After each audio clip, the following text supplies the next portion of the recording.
Hey, you guys.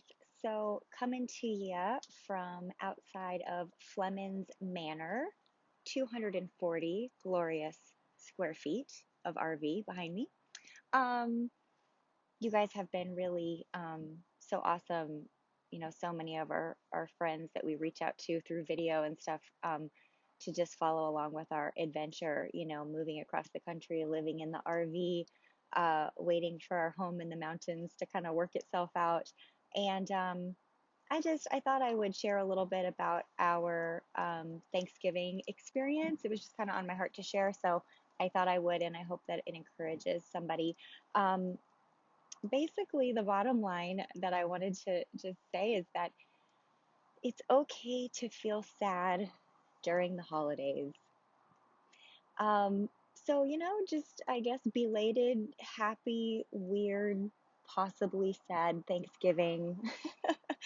um, we had kind of a weird Thanksgiving, I guess, and I figured that if I was feeling this way, that maybe some of you guys are as well. Um, and really, I know that some of you are because I've gotten to speak to a few of you guys, through the magic of Zoom calls, and I've heard that you guys have had some sort of weird holiday experiences as well in the weirdest year of our life, 2020. Not super surprising. Um, and so I kind of wanted to make this video, first of all, just to let you know that you're not alone. I think a lot of times it's so helpful in our experience to hear that we're not alone because it's really easy to believe that we are. Um, and I guess, beyond knowing that you're not alone, I do want to say that it really is okay to feel sad, to feel off, to feel kind of weird, um, possibly even angry or frustrated or anything else that you might be feeling on a holiday, on any day, but especially during the holiday season. I think sometimes we don't really give ourselves permission to sort of feel off or feel sad. And so I wanted to say that you're not alone and it's okay to feel sad even on a holiday. Um, so I guess I'll just share a little bit about our Thanksgiving. Maybe you'll relate to some of it. This year, Ryan and I are spending Thanksgiving, or we did spend Thanksgiving in the coming holidays. We will here, in the RV. We're in California now, and it's just the two of us. We made some Thanksgiving type food, and actually, we were pretty proud of ourselves. Came out pretty good, but we didn't get to have all of the holiday family favorites that we're used to when we're, kind of in the big family gathering.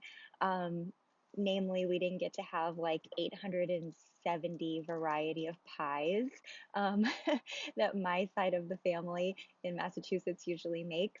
Um, and Ryan didn't get to have um, the epic Thanksgiving breakfast that his mom, used to make. And then in addition, to that, um, something that has changed, of course, obviously, is with COVID. So many of all of our holiday plans have changed and shifted, and how that kind of has impacted us is that, obviously we're not traveling, we're not flying, kind of because of COVID, but also, um, my grandmother, Grandma Mary, as you may have heard me call her on Facebook, she fell and broke her hip about, well, a couple of years ago. And so, due to just, health issues and then also just her age, she's at high risk for COVID. So, having a big family gathering, is a little bit more difficult as well. And, that's really being at Grandma Mary's house is just a huge part of what the holidays have always felt like to me. And, so that's kind of a loss of, I guess, how Thanksgiving or how the holidays are supposed to feel, you know? Um, and so that's kind of my side of the family, what we have going on. And then um, Ryan, many of you know that he lost his mom, at a really young age. And so all of the ways, the very special, very nurturing ways that she would, cook for her family and just love on them. you know, he doesn't get to have that anymore. And so, again, it's really a loss of what the holidays are supposed to feel like. Um,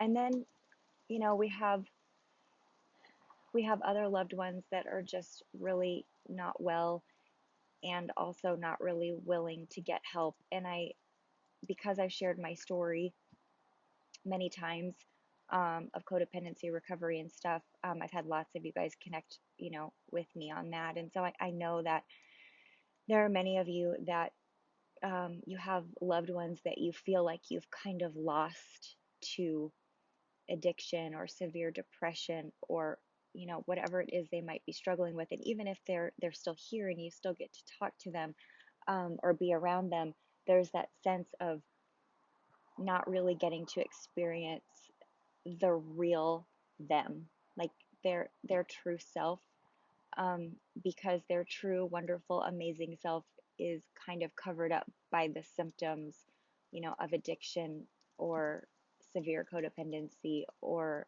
depression or whatever else, might just be stealing their joy. And so that's a huge loss every day when we feel like we're not getting the real version of somebody that we love. We're just kind of getting the symptoms of their disease. That's a huge loss, you know, like every day and any day. And I think that it feels especially sad, on a holiday or in a holiday season, because again, it's like it's not what the holidays are supposed to feel like. Um, and so I know that our experience is not out of the ordinary. Um, Maybe some of you guys are grieving the loss of what the holidays, are supposed to be. Maybe you're grieving the loss of what the holidays have been for you in the past, in your memory, and you're just kind of faced with the reality of what the holiday season feels like today.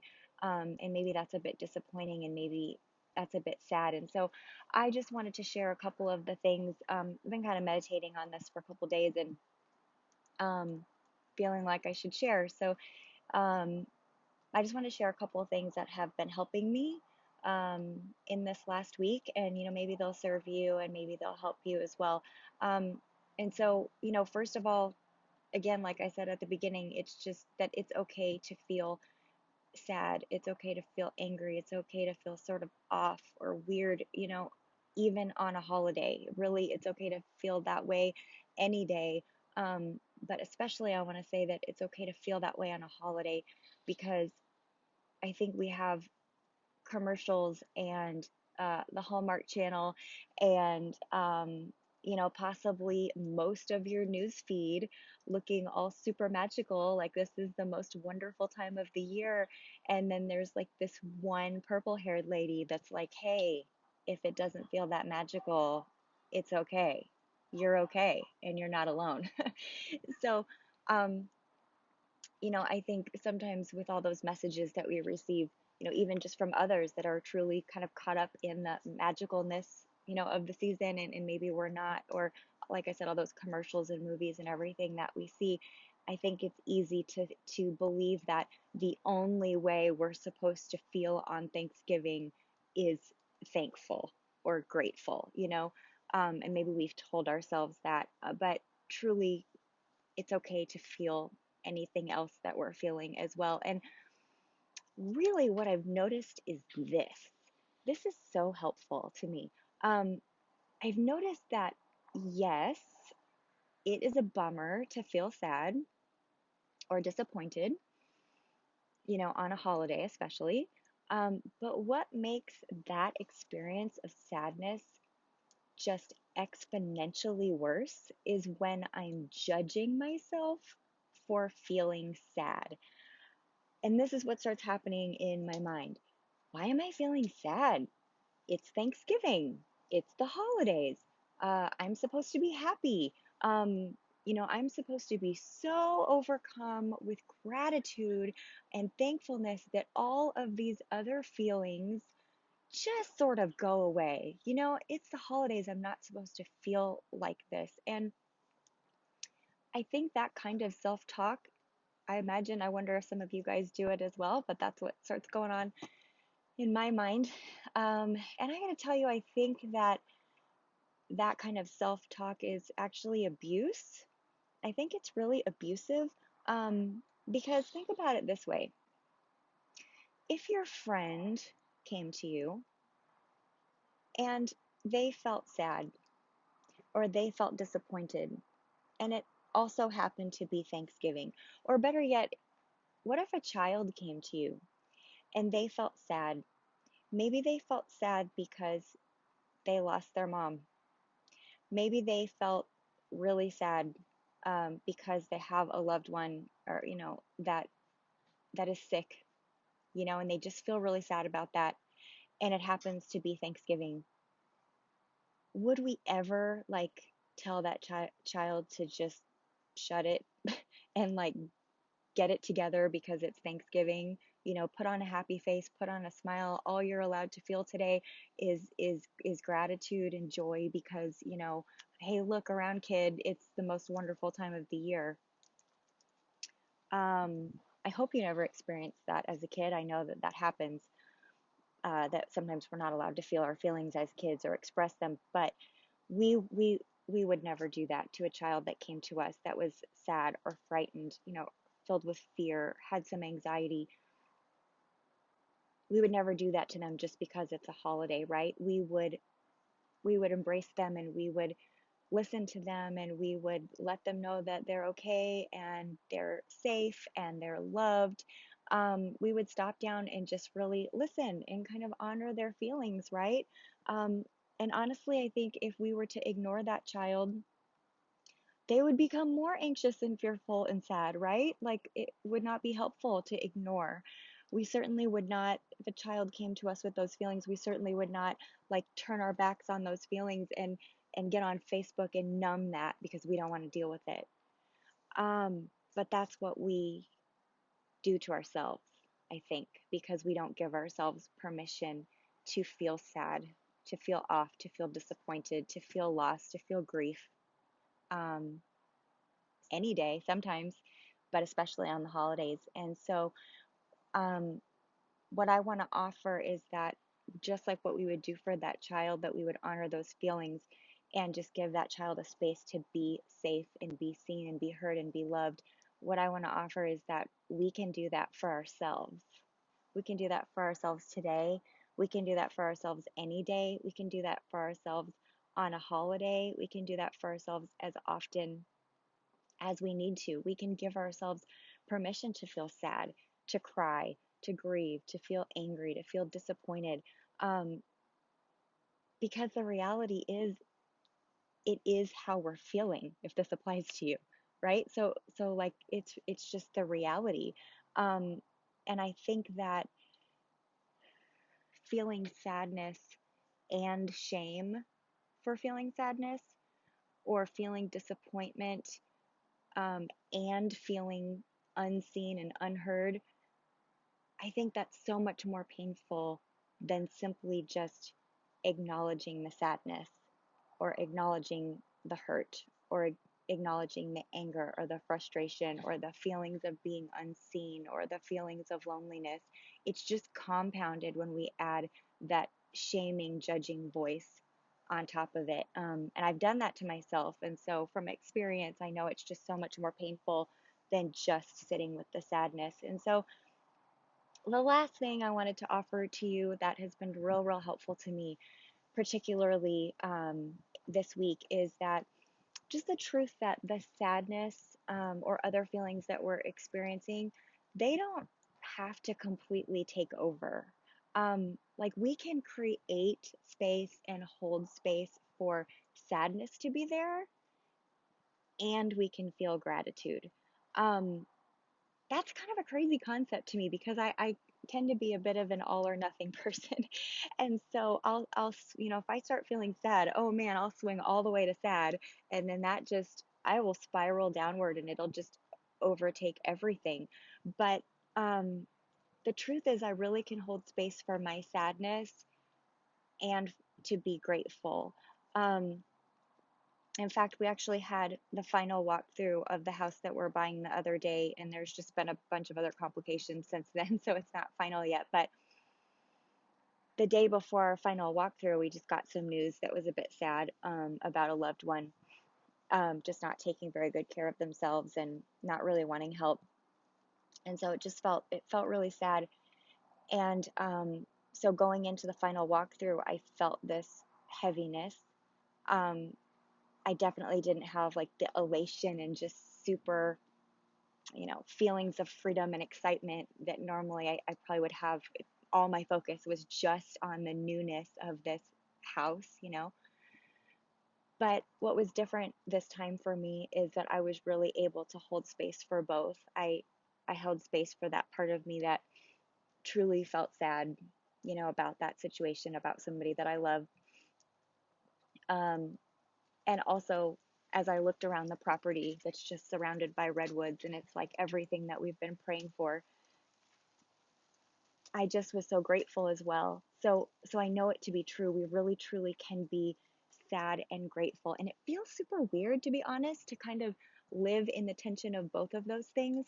Like some days I live in the tension of acknowledging some fear that I have, but also choosing faith and surrender. So we can live in the tension of honoring the feelings that are there and that are coming up, and we can choose, the attitude that we want to take hold of and that we want to lean into.